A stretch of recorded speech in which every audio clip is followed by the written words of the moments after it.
Yesterday I was watching a video that was on the Rising Tide Foundation. It's a channel that I've mentioned before. It's Matthew Ehret is the primary content creator of this channel, where he analyzes. He does sort of a sometimes philosophical analysis of history and connects the dots and explains why things happen the way that they happened, not just what happened. And in one of the videos that he did yesterday, he was talking about Dante and the principles of happiness, the pursuit of happiness, because that was a big theme among Dante and other artists and great thinkers and philosophers, and the pursuit of happiness is also a big theme in Dante's Divine Comedy, particularly in the last canto of the Divine Comedy, the Paradiso, that's what it's called. And in one of the many levels of heaven, being many different levels of paradise in the cosmos, one of the lower levels is reserved for souls who are virtuous, who are good, but they didn't do good deeds out of free will. They did them just out of a sense of moral duty. And it did make me think a little bit about some of the themes I've been discussing in my own book series.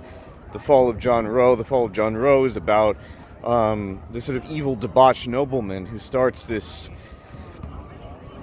born in the 12th century, and then he goes on to create this horrible, violent legacy of perversion and just like debauchery, like every kind of evil you can think of, that goes on for centuries and centuries, all the way until year 2400, where the United States, that's when the United States becomes infected with this kind of sort of entire horrible legacy that he's gotten started. And the United States is governed by this group of evil intellectuals who follow in John Roe's footsteps. And John Roe is a very sort of pleasure-seeking and quick to anger, kind of very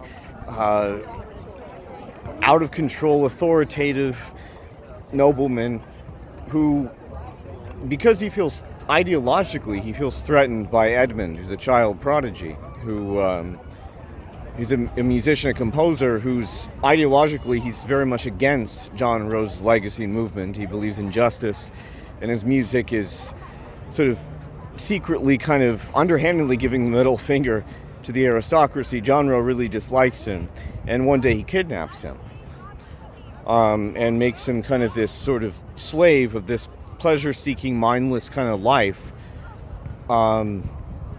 And he feels that his family, because John Roe feels that Edmund's family is a bad influence on him. And so luckily, though, Edmund does not cave in. And Edmund starts this sort of counter-revolution that also goes into year 2400, in which Dmitri, an artist, a mystical artist and poet, sort of follows in Edmund's footsteps. And Edmund eventually escapes from John Roe's fortress, and after this ritual abuse, and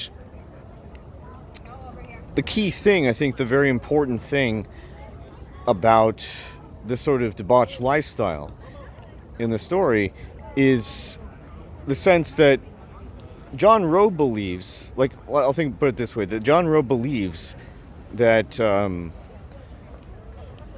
goodness or self-restraint is only really just about moral duty, right? That it can't really be out of free will. Right, that it's not. It's in itself is an act of repression. That's what goodness is, from his perspective, and so therefore, that way he can kind of try to indoctrinate, not succeed, but try to indoctrinate Edmund into believing that he should just kind of throw caution to the wind, be a slave, but also be free. You know, that this sort of mentally, it's this kind of paradox that he makes him believe in, right? So. Luckily, like I said, Edmund does not give in, but he does get this very deep, almost like a psychological view of this creature, this monster's mind, basically. This somebody who is emotionally manipulative, particularly when it comes to issues of free will and moral duty. And ultimately he sabotages Edmund's free will through, of course, through sexual violent abuse, completely sort of debilitating his sense of worth, his sense of self, while Edmund does not become corrupted. And that's really the key thing. He's still in the end, he still succeeds, and he goes on as a grown man to fight against it.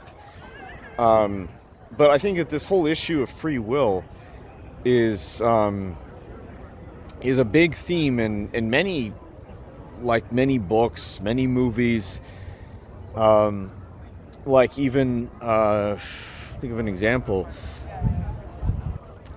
like some of the things that I was mentioning about books like Crime and Punishment, like the sort of the ways that human beings' free will can get curtailed by this kind of imperialist sort of perspective. But I think also a key ingredient in this story that I brought up before is the fact that the aristocracy in The Fall of John Rowe does not believe in heaven, does not believe in an afterlife. And I'm not saying it's a requirement that people believe in heaven. I mean, I don't, personally. I mean, but it's supposed, the fact that they don't believe in it is politically motivated. It's not just about not believing in heaven. I mean, a lot of people don't. But what it really is in John Rowe's case is that it's,